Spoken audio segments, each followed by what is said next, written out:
And now the number one cause of death of a Bangladeshi child between the age of 1 and 5 is drowning.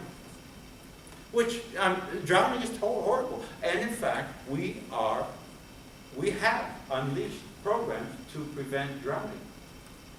Not very successful, I'll admit. That's a very tough nut to crack because there's water everywhere. You add to that, so you have the health revolution, the agriculture revolution, and then you have a gift from God.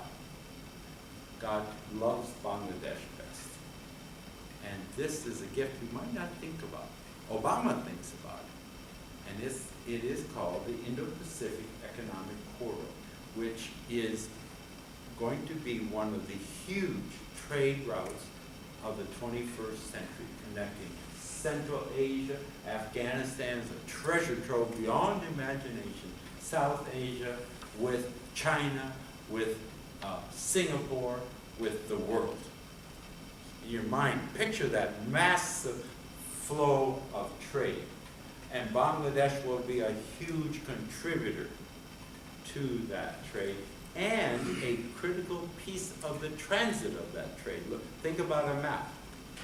That trade goes right through Bangladesh, Burma, goes straight ahead to Kunming, access to 1.4 billion Chinese, or you go into Burma, you go right, you go to Singapore and the world. All through Bangladesh. That's another gift. So, when people ask me about the Asian tiger, is it real? The answer is yes, it's real. And I've just explained all the various aspects of Bangladesh as a Royal Bengal tiger. That's of my vision, shared by many Bangladeshis. What are the obstacles? You would know them as well as I do.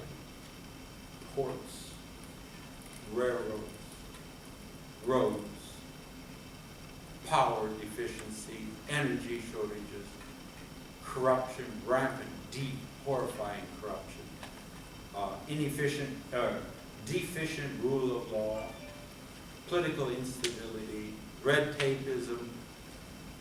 I guess, I don't know, seems about right. Those are the obstacles. They're all very real, they're all very serious, and they're all overcomable. With will, popular will, government will, civil society, every one of those problems can be resolved.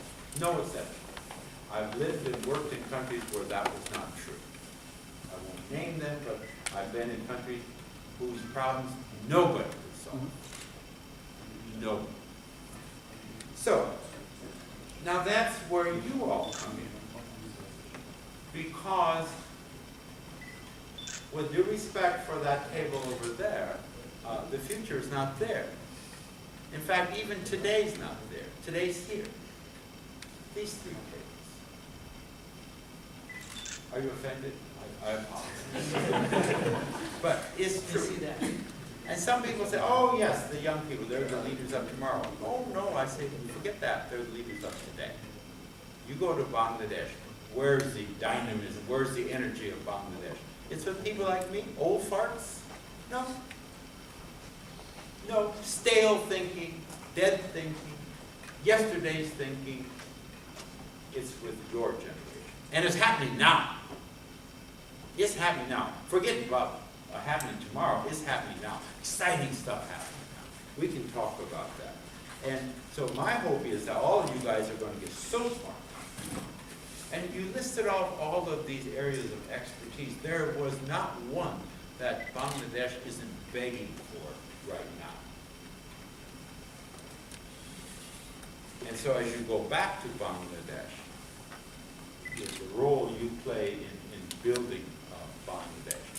Some of you may find life takes a different course and you don't go back to Bangladesh. Okay, I mean that's fine too. But you'll continue to contribute to Bangladesh because Bangladeshi Americans, those who stayed on here, are huge contributors to Bangladesh. And everyone I meet, and Iftikhar will attest to this, will find his wallet thinner because I fleece everyone. All the Bangladeshi Americans, I take their money back to Bangladesh. And Eric will talk about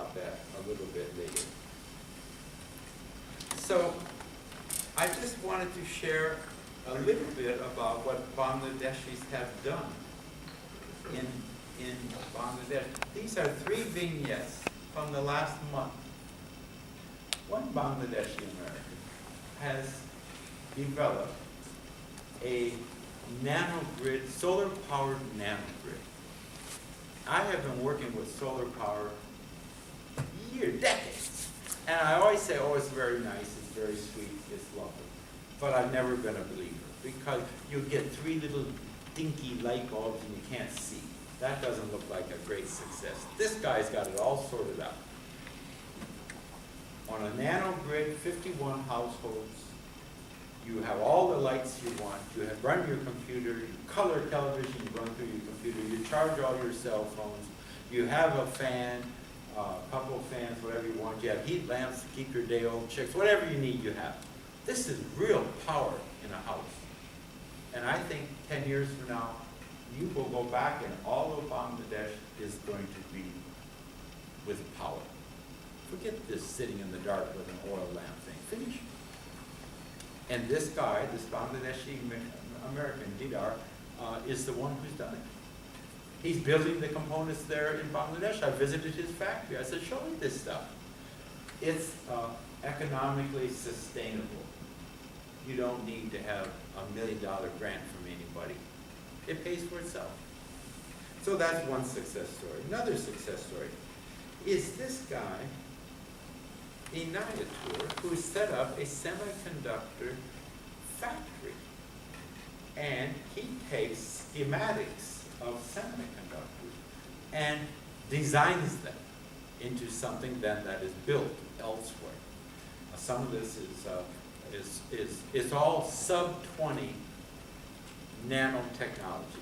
I was told to say that because everybody would be impressed. I have no idea what I just said, except I was impressed when I toured the factory. And that's a Bangladeshi American working all with Bangladeshis, doing this amazing, cutting edge, state-of-the-art. The computers that he has under constant surveillance are worth millions and millions of dollars. Cutting edge, beyond the cutting edge of technology. That's happening in Bangladesh. Another guy is developing software. Relatively new outfit. He's right now working on software for 2 utilities in New Mexico. He has 30 employees. He looked at me and said, I have enough work for 1,000 employees starting tomorrow. That's how big the pent-up demand is, just coming out of America to develop software. Bangladesh is the next Bangalore, because Bangladesh brain power is greater. Ooh, I'll get fired. Equals Bangalore. That's an understatement. And price is half. About 60% to be precise, about 60%. So what's wrong with that? Nothing's wrong with that. And I see that the world will discover that. You will not find call centers in Bangladesh. You will not find the back office, all of that built up the IT in India. That's not going to happen in Bangladesh. And the reason is the language. English just doesn't, English is behind in Bangladesh, seriously behind. I've lived in all the countries of South Asia, not Sri Lanka. And far and away the worst English is Bangladesh. Used to be the best in the British era. That's a loss. So that means that part of the IT isn't going to happen.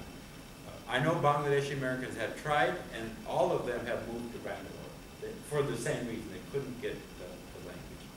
But so Bangladesh's niche is this. That's what Bangladesh has. It's right here.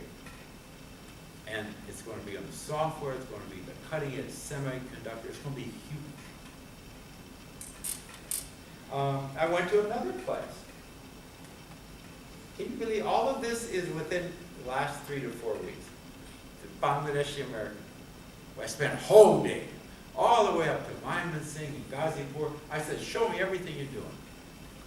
And cutting edge on introducing new dairy breeds into Bangladesh. introducing new seed varieties into Bangladesh. With the labs and the DNA analysis, everything that goes with it. Really exciting stuff.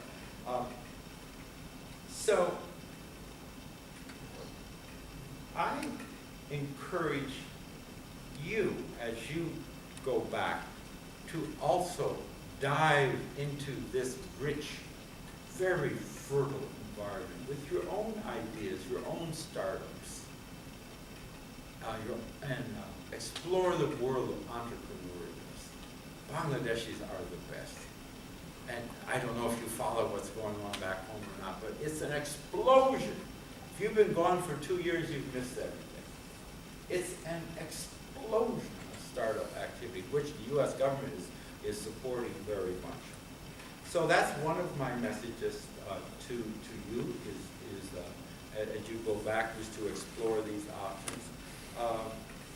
Another one is to respond to a question you raised, and that is about Bangladeshis studying here in America. I made a joke before, but it wasn't a joke. It's way, way, way too low. And I mentioned on November 19, 2011, when I arrived in Bangladesh, it was 3,248. Totally ridiculous. Totally ridiculous.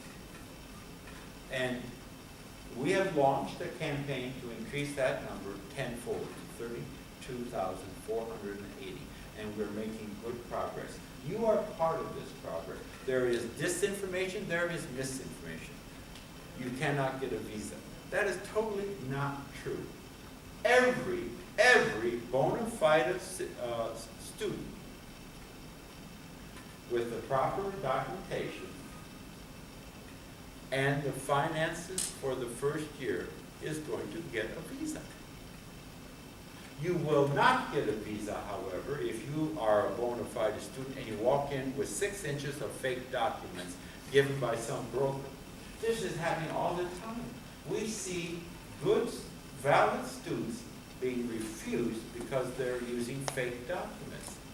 If they drop those in the trash can and just presented their case, they get a visa.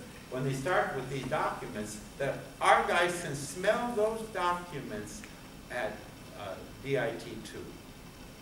You know where DIT, Gulshan 2 circle is? When the car or rickshaw starts coming up towards Barigar, you smell them. They're so obvious. You smell them a mile away. And here comes in the student, oh, look at my stuff. They have seen those documents 300 times before. And then the person's rejected. But in many cases was a valid application. Tell all your friends, don't do stupidness. Stop stupidness. My motto, everywhere I go I have different mottos. And my motto in Zambia was, we fight dumbness on all fronts. That was the embassy motto. And so you helped me fight the dumbness of students destroying their application. And the other myth is, oh, I can't get any money. Money is everywhere. Tens of millions of dollars every year goes to scholarship to Bangladeshi students in America. Tens of millions. I think it was 28 million or something like that last year or the year before. But you have to look for it. So if you're out there with your hand hanging out waiting for somebody to hand you a full scholarship, you'll wait forever. And I say, fine. We don't need lazy people in America. They can go lots of other nice countries, which I almost named, but I won't. You can go and be lazy someplace else. We want people who are creative and energetic to come here. And to prove that, you have to find your own money. Money's everywhere, you just have to find it. And all of you, I'm going to guess many of you at least have found big chunks of money. So I want you to help with messages back to your friends to seriously consider studying in America for both undergrad and grad. Maybe, Eric, do you want to talk a little bit about our other 2 initiatives of mentoring and donation? Just for you, this is your awareness, and those are deep pockets over there. We actually have a gift car already. Thank you, Ambassador.